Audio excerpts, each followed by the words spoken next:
Juan capítulo 3. Vamos a seguir desarrollando esta breve serie de la primera carta del apóstol Juan. El domingo pasado nosotros desarrollamos aquel tema que conoce o que conecta la fe en Cristo con la obediencia a Cristo. Nosotros el domingo pasado en la primera carta del apóstol Juan estudiamos el capítulo 2 y nosotros vimos una introducción necesaria donde exponíamos con nitidez las razones por las que Juan escribe esta carta. Y una de las razones que nosotros veíamos era el hecho de que muchos habían abandonado la fe, muchos habían salido de la iglesia y entre los que se habían quedado se había despertado cierta incertidumbre acerca de qué pasó con ellos. Y ellos es como si le preguntasen a Juan, pero tú dijiste que de las ovejas del Señor nadie las puede arrebatar de su mano. Juan, pero tú dijiste que Dios les ha dado vida eterna. Ahora explícanos por qué ellos abandonaron la fe. Si tú has dicho que las ovejas del Señor no abandonan la fe, ¿qué pasó con esto, Juan? Y Juan responde, nada de lo que he dicho ha cambiado. Las ovejas del Señor permanecen para siempre y efectivamente nadie las arrebatará de su mano, ni ellas mismas pueden soltarse de la mano poderosa de su Salvador. Y la evidencia clara que tenemos para saber si alguien es una verdadera oveja del Señor en quien se ha dado vida eterna, la evidencia es que esta persona persevera hasta el final. La otra razón que vimos era lo que estaban promoviendo los falsos maestros. Ellos decían que tú podías seguir teniendo seguridad de salvación, aun si vives en oscuridad, aun si odias a tu hermano. Incluso un grupo estaba promoviendo el perfeccionismo. Y es a los que Juan les dice, si alguno dice que no tiene pecado, es mentiroso. Y lo último que vimos fue que creer en Cristo produce necesariamente, obligatoriamente, obediencia a Cristo. Nadie puede decir, conozco a Cristo y no le obedece. Eso es contradictorio, es un oxímoron, una contradicción de términos, de verdades. Y hoy vamos a ver en esta misma carta que Cristo vino a perdonar nuestros pecados, vino como el Señor que vino a establecer su reino en nuestros corazones, pero también Cristo es el destructor. Así como lo escucha. Hoy veremos que Cristo debe ser reconocido como Señor, que Cristo debe ser reconocido como Salvador, pero que Cristo también debe ser reconocido como destructor, como aquel que vino a destruir las obras del diablo. Leemos la primera carta del apóstol Juan, capítulo 3, versículo 8 en adelante. Dice la palabra de Dios. El que practica el pecado es del diablo, porque el diablo peca desde el principio. Para esto apareció el Hijo de Dios, para deshacer las obras del diablo. Todo aquel que es nacido de Dios no practica el pecado, porque la simiente de Dios permanece en él y no puede pecar porque es nacido de Dios. Amén. Estudiaremos nuestro texto bajo dos encabezados. Veremos en primer lugar qué vino a destruir el Hijo de Dios. Y la segunda pregunta que responderemos en esta mañana es ¿cómo lo destruyó? En primer lugar, ¿qué vino a destruir el Hijo de Dios? Y en segundo lugar, ¿cómo lo destruyó? Así que sin más preámbulos, veamos nuestro primer punto que se encuentra en el versículo 8, en la parte final del verso 8 del capítulo 3 de la primera carta del apóstol Juan. ¿Qué vino a destruir el Hijo de Dios? Y dice la parte final del verso 8, dice, para esto, ubíquense allí, para esto apareció el Hijo de Dios, para deshacer las obras del diablo. Nosotros tenemos allí una cláusula de propósito, el para. Hay un propósito en la venida de Cristo. Y dice que ese propósito es destruir por completo las obras del diablo. Y la pregunta que nosotros debemos hacernos es, ¿Qué son las obras del diablo? ¿Será que las obras del diablo se tratan de que Satanás se me aparece de madrugada con unos cachos, una apariencia horrenda y un gran tridente? ¿Será que las obras del diablo es hacer pasar una sombra en la madrugada en mi casa o dejar caer un plato del fregadero para asustarme y producir temor en mí? ¿Será que esas son las obras del diablo que la Biblia establece aquí? ¿Son esas las obras que Cristo Jesús con todo poder vino a destruir? Pues dejemos que el texto nos responda.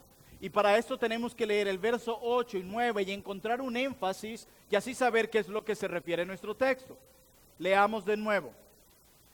Y vamos a destacar las palabras que se repiten o sus sinónimos.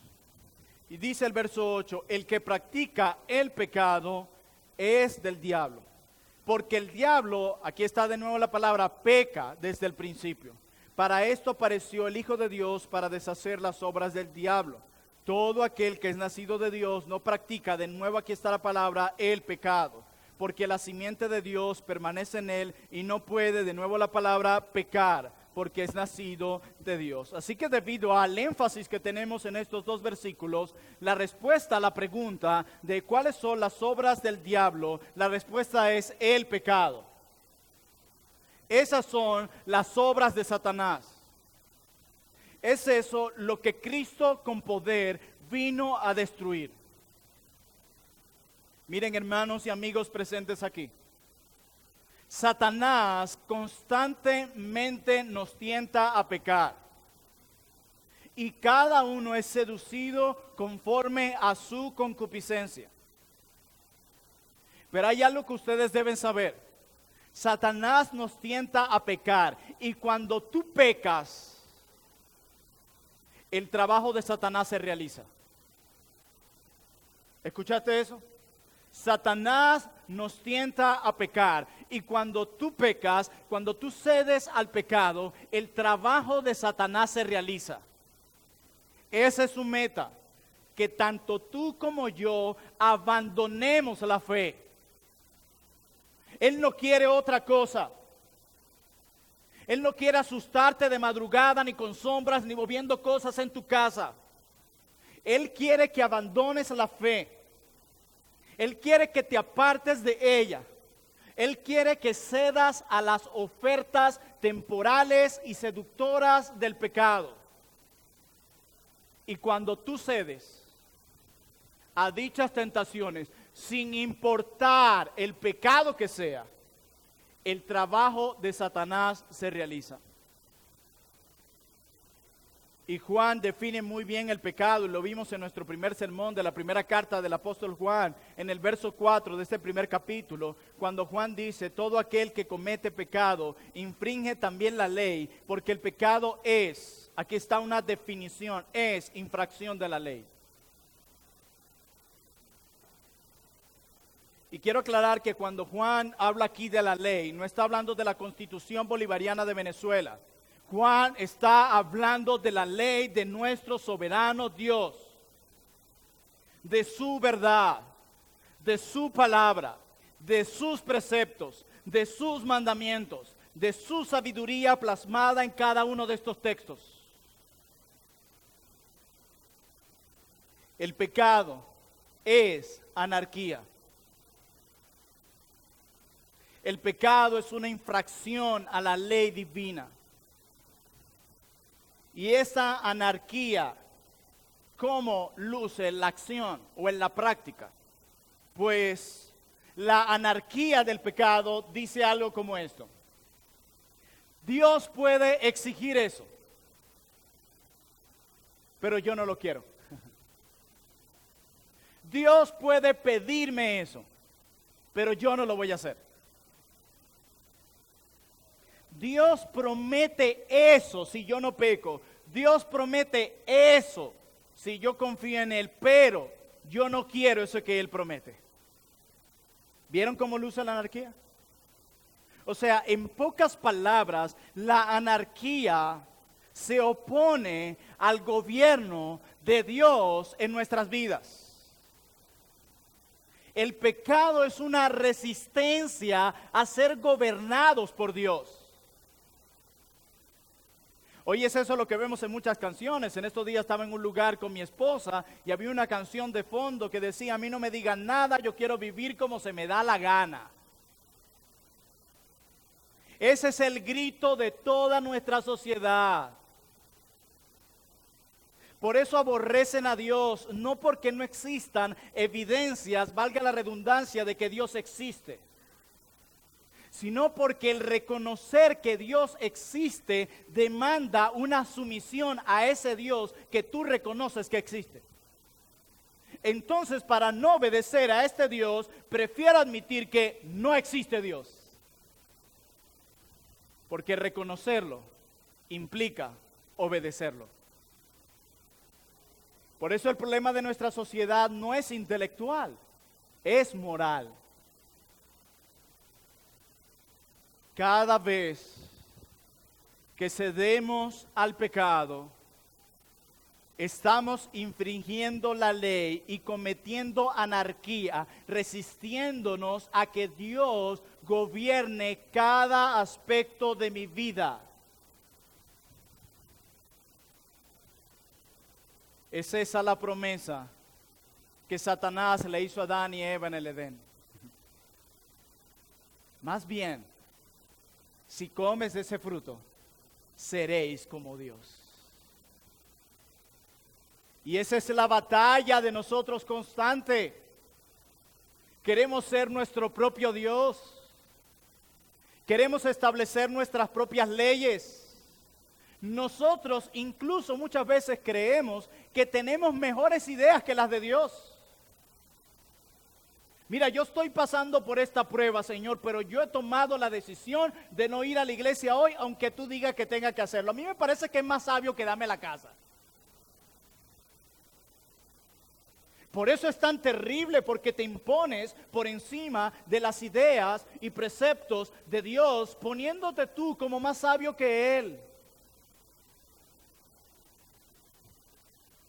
La lucha constante que tenemos nosotros es la batalla por morir al yo. Nosotros queremos ponernos como reyes, no queremos que nadie ocupe nuestro lugar, y cuando alguien invade nuestro reino, ay, ay, ay. Nosotros nos amamos mucho a nosotros mismos. Y la Biblia así lo entiende. De hecho dice, ama a tu prójimo como a ti mismo. O sea, la Biblia entiende que tú te amas mucho a ti mismo. Nuestra sociedad dice, primero ámate tú para que ames a los demás. ¿Qué va, caballero? Nosotros nos amamos demasiado. Tanto así que usted llegó hoy buscando el mejor puesto. Y algunos dejan la carterita ahí antes de ir al baño para no perderlo. Ese es el mejor. Miren, ustedes siempre se sientan en el mismo lugar. Me encanta estar aquí. En la tarde tenemos un compartir y van a haber regalos y cada quien va a pasar por la mesa, elegir. Vamos a ver quién dice, yo quiero agarrar, este es el mejor, pero esto es para mi prójimo. No, esto es mío. Y si me consiguen una bolsa para que por si acaso lo dejo ahí me lo quiten, no, dame una bolsa, esto es mío. Miren, caballeros y damas presentes, nosotros siempre estamos buscando lo mejor para nosotros. El mejor lado de la cama, la mejor cantidad de sábana para nosotros, donde dé mejor el aire y el aire acondicionado, todo lo mejor. Así que sáquense eso de la mente, que primero tienes que amarte tú. Tú te amas demasiado. Incluso el que se quita la vida se ama demasiado. Porque para no sufrir más él, yo no quiero sufrir más, me quito la vida. Se amó demasiado, al final hizo lo que le traía algún tipo de beneficio o le quitaba el dolor. Y es esa la esencia del pecado. Una resistencia a ser gobernados por Dios. Este es un Dios de milagro, este es un Dios que hay que adorarlo, este es un Dios chévere, pero cuando se trata de obedecerlo, yo mejor me quedo en la casa. Mira, yo creo en Dios y yo no tengo que ir para la iglesia para obedecer a Dios. Lo que pasa es que el que te manda ir a la iglesia no es el pastor, es Dios. Entonces a Dios se le obedece algo así o no. Esa es la esencia del pecado, una infracción de la ley, una completa anarquía. Y es eso lo que vino a destruir Cristo, las obras del diablo en nosotros. Esa anarquía. esa resistencia a la ley, la vino a destruir Cristo. ¿Para qué? Para derribar nuestro reino y establecer su reino en tu corazón y en el mío. Y luego que hemos respondido a esta pregunta, lleguemos a la última. Ya vimos que vino a destruir el Hijo de Dios, ahora veamos cómo las destruyó el Hijo de Dios. Y hay dos maneras en cómo Cristo vino a destruir las obras del diablo. Número uno, a través de su aparición, como lo vamos a ver. Y número dos, a través del nuevo nacimiento. A través de estas dos maneras, Cristo vino a destruir las obras del diablo en nosotros, que ya sabemos cuáles son. Y la primera herramienta o arma que Cristo ha usado para destruir las obras del diablo es a través de su aparición. Y miren, lo dice la parte final del verso 8 de 1 de Juan 3. Y dice, para esto que apareció el Hijo de Dios. Esta es una palabra usada para referirse a la primera o a la segunda venida de Cristo. Obviamente aquí estamos hablando de la primera venida de Cristo. A través de su vida, a través de su muerte, a través de su resurrección, de alguna manera eso destruye el pecado. O sea que nosotros deberíamos estar completamente agradecidos de la primera venida de Cristo, porque a través de ella Él vino a destruir las obras del archienemigo de Dios, Satanás. Él es Emmanuel. Él es Dios con nosotros. Él se hizo hombre. Se humilló. Vivió una vida sin pecado. Se levantó con poder de entre los muertos al tercer día. Y de alguna manera, esta aparición de Cristo destruyó las obras de Satanás. Pero hay una segunda razón o manera en cómo Cristo vino a destruir las obras del diablo, y es a través del nuevo nacimiento. Y esto lo destaca el verso 9 del capítulo 3. Y dice, todo aquel que es nacido de Dios, miren esto, no practica el pecado, porque la simiente de Dios permanece en él y no puede pecar porque es nacido de Dios. Me encanta eso. Y aquí es donde podemos ver cómo se relaciona esta verdad del nuevo nacimiento y la verdad de la aparición de Cristo. Están relacionadas. Y dice el texto que cuando Cristo vino en su aparición y en poder del Espíritu Santo, ha hecho renacer a sus escogidos. Y mira lo que dice la Escritura.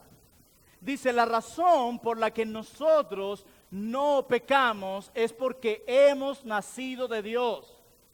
Y la razón por la que nacimos de Dios es porque Él puso su simiente dentro de nosotros. Y es interesante porque la palabra griega para simiente es la palabra esperma o semilla. Nosotros sabemos que el nacimiento humano resulta de una semilla implantada, ¿cierto? Todo nacimiento humano comienza así. Luego que una semilla del varón es implantada, eso sin duda alguna resulta en vida. Pues la simiente que Dios puso en nosotros no es una simiente corruptible, es una simiente incorruptible, implantada en nosotros por el Espíritu Santo. Y cuando esa semilla, esa simiente fue implantada en nosotros, inmediatamente, ¡boom!, trajo vida.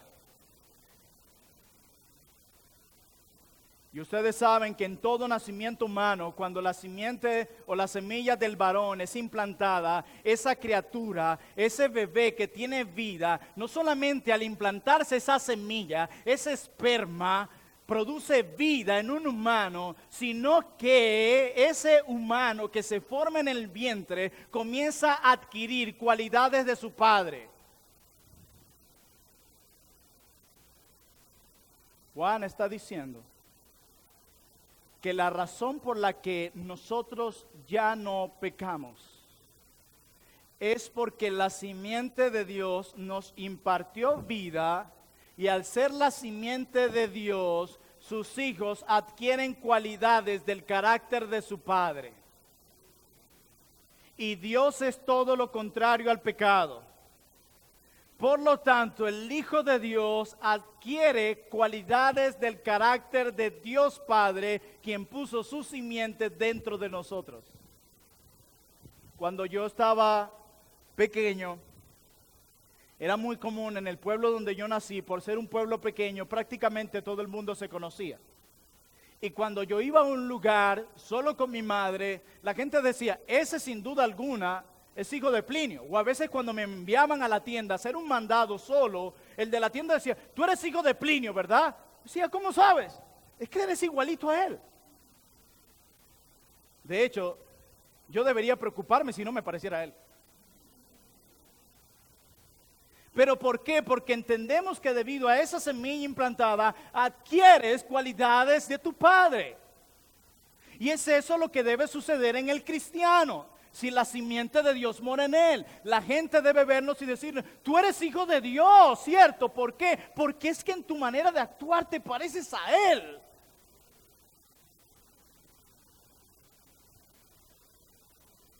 Es increíble. Y miren cómo el apóstol Pedro, acompáñenme a la primera carta del apóstol Pedro, sin perder de vista primera de Juan. Primera carta del apóstol Pedro, capítulo 1, por favor. Un poquito más atrás.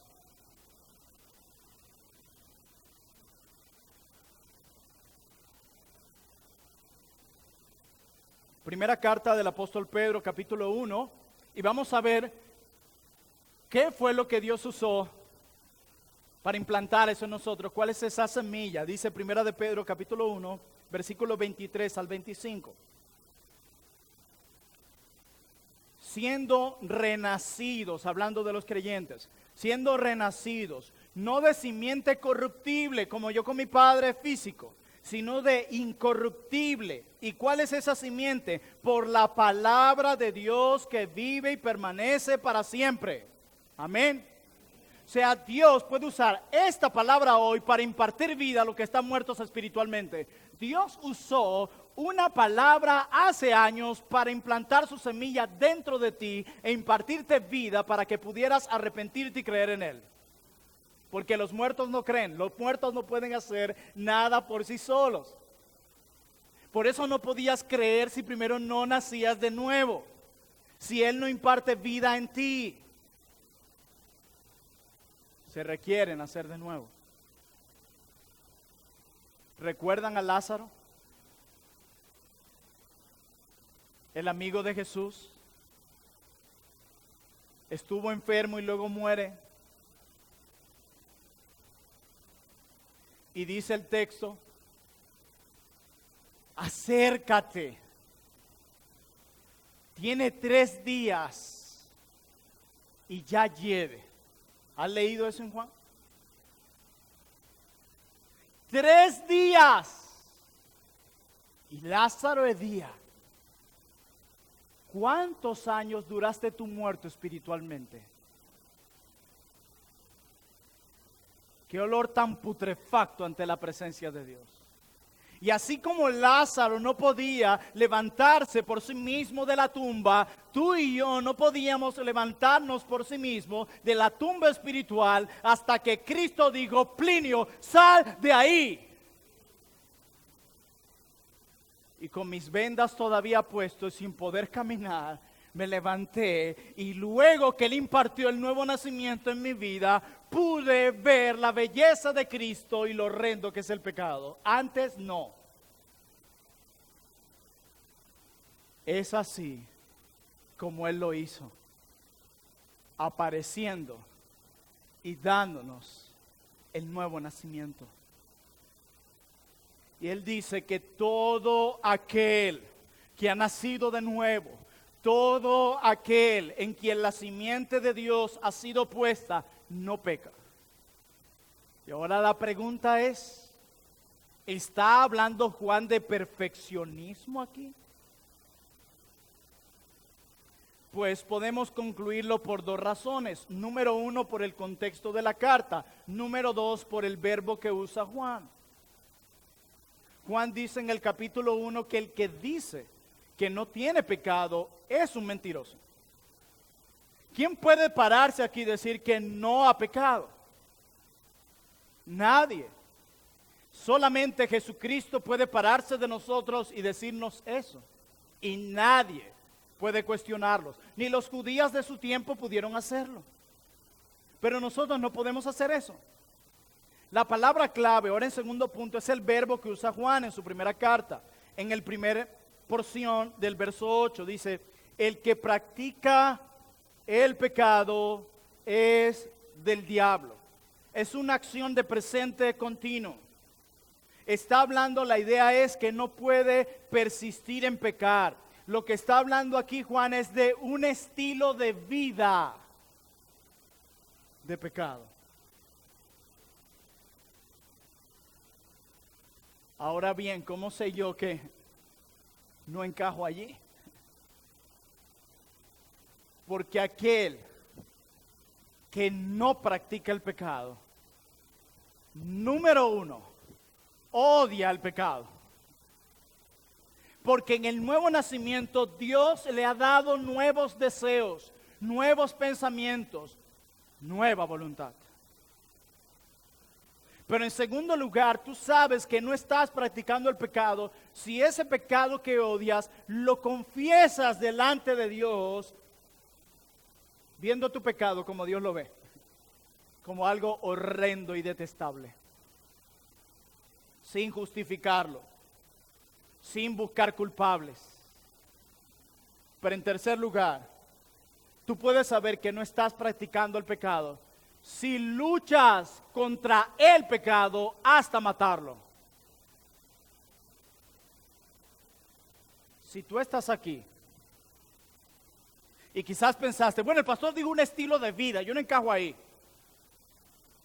Pero tú eres de los que quizás tienen un odio hacia el pecado, de los que quizás confiesa el pecado, pero de los que no está luchando o mortificando a ese pecado, quitándole vida hasta matarlo, yo debo decirle que tú sí encajas aquí. Tu vida es de una práctica de pecado. Tu vida es un estilo de vida en coqueteo con el pecado. Yo una vez los dije, tú nunca le vas a querer hacer daño a algo que amas. Tú más bien quieres cuidarlo, protegerlo, para que perdure en el tiempo, ¿cierto? Pero si tú odias algo, tú procurarás destruir ese algo. La razón por la que muchos encajan aquí es porque están todavía casados y en la luna de miel con su pecado. Y mientras los sigas amando, mientras los sigas alimentando, jamás vas a sacarlo de tu casa, o mejor dicho, de tu corazón.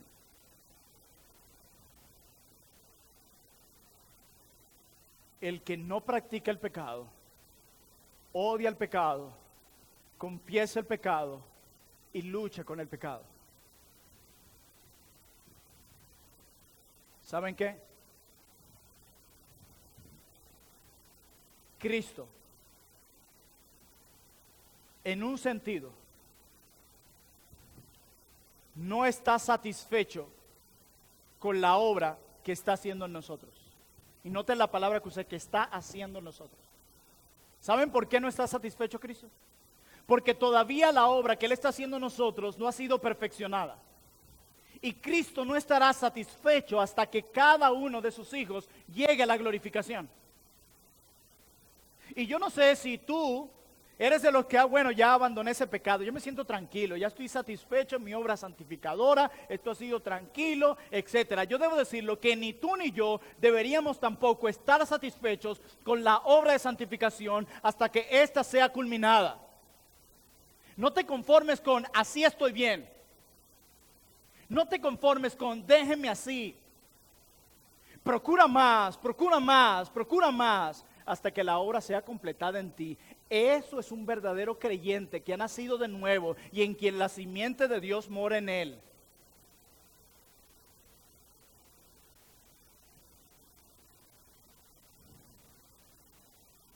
Alguien decía que los pastores son inspectores de árboles. Me gustó mucho eso. En el cual sus ovejas son como un pequeño jardín.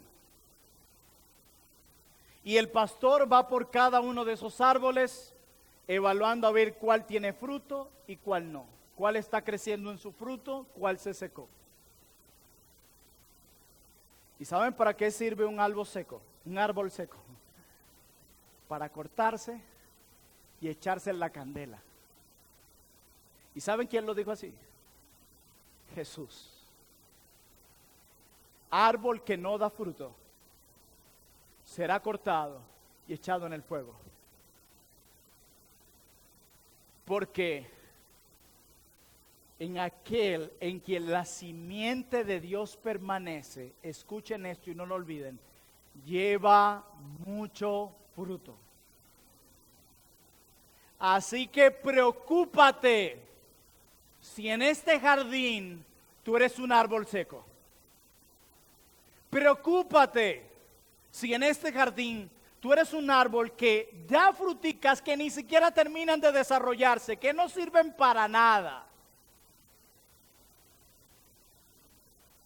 Y alégrate cuando veas frutos en ese árbol.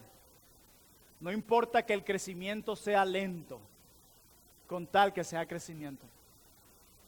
Yo no estoy hablando de perfeccionismo, estoy hablando de santificación, que eso es crecimiento, el crecer a la imagen de Cristo. Y si tú eres un verdadero creyente, una verdadera creyente, por favor no vengan y me digan, ay, es que yo lo hice porque no soy perfecto.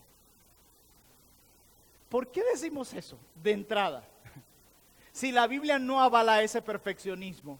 Y si uno como pastor, pero es que en esta iglesia nadie te ha dicho que seas perfecto, ¿por qué lo usas? A veces siento que es como un argumento para apaciguar un poco nuestra conciencia del mal que hacemos. Bueno, yo lo hice, pero es que yo no soy perfecto. No, yo no te estoy preguntando si eres perfecto. Mi pregunta es si estás creciendo. Miren, hermanos y amigos, yo amo más mi Biblia hoy de lo que la amaba hace años. Yo amo orar hoy con todas las deficiencias que todavía tengo. Yo amo orar más hoy a mi Dios de lo que lo hacía antes. Yo amo venir aquí a congregarme cada día del Señor y guardar este día más de lo que lo amaba antes. Yo he refrenado más mis palabras hoy de lo que las refrenaba antes. Y tú deberías decir lo mismo. Mi pelea hoy es por crecer en el poder del Espíritu, en una mayor satisfacción en Cristo. Y hoy, mi gozo en Cristo es mayor del que era hace unos años. Y eso no se debe a Plinio, eso se debe al poder de Cristo en Plinio. Eso se llama santificación. Y tú deberías decir lo mismo hoy. No puedes estar aquí diciendo, es que pasan los años y es lo mismo. Cuidado con eso, porque en este jardín, eso lo que está denotando es que eres un árbol seco. Que lo que amerita es ser cortado y echado en el fuego. Porque en quien mora la simiente de Dios, ese no es el estilo de vida que modela. Y a Dios no lo podemos hacer mentiroso, ¿verdad que no? Y mira cómo dice el verso 8, con esto vamos terminando. Dice, el que practica el pecado es del diablo. ¿Por qué? Porque el diablo peca desde el principio. Hay solamente dos padres en este mundo. O Dios con D mayúscula o Satanás. No hay un tercero. Aquí no hay lugar para los abuelitos. O es el diablo o eres hijo de él o de Dios. Y Juan dice, porque el diablo peca desde el principio. Y cuando traduces esta oración griega, la idea es, él ha estado pecando desde el principio. Lo que está diciendo el texto es que esa es la vida normal de Satanás. Ese es su estilo de vida, pecar, pecar, pecar, pecar, pecar, pecar, pecar. Por lo tanto, el que vive en este estilo de vida, así se siente en las sillas de la iglesia, es hijo de vuestro padre el diablo. Alguien decía que muchos van camino al infierno vestidos de iglesia.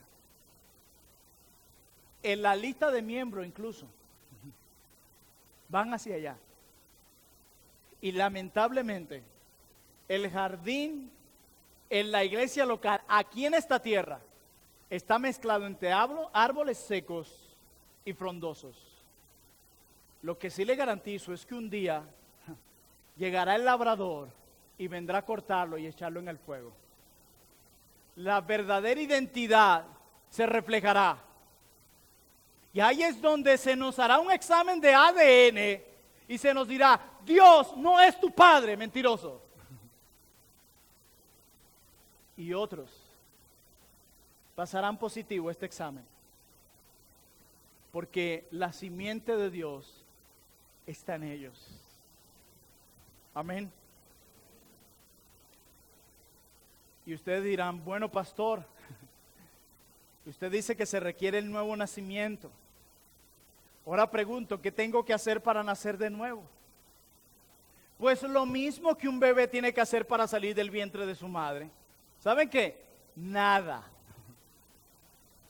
Tú no ves a los doctores diciendo, hey, chiquitín, apúrate. Estás tardando demasiado. Sí, ya va, me estoy quitando la placenta. Ustedes no ven eso, ¿verdad? Se requiere de la ayuda de alguien experto. Y la Biblia dice en Juan 4 que el que no naciere de agua y del Espíritu no puede nacer de nuevo. Así que se requiere del poder de Dios para que tú puedas tener vida espiritual hoy. Y según primera carta de Pedro, capítulo 1, verso 23, la semilla que Dios usa para impartir esa vida en ti es la predicación de la palabra como la estás escuchando hoy aquí. En el nuevo nacimiento, nosotros vemos a Cristo tan hermoso como Él es.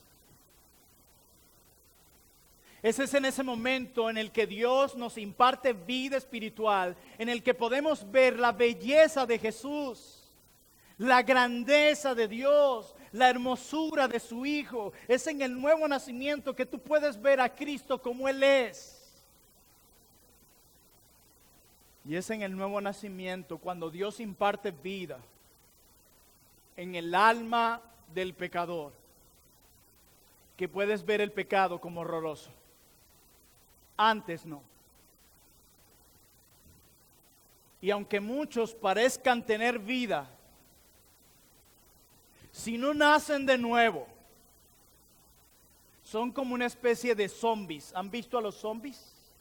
Ellos caminan, pero al final, ¿qué son? Están muertos.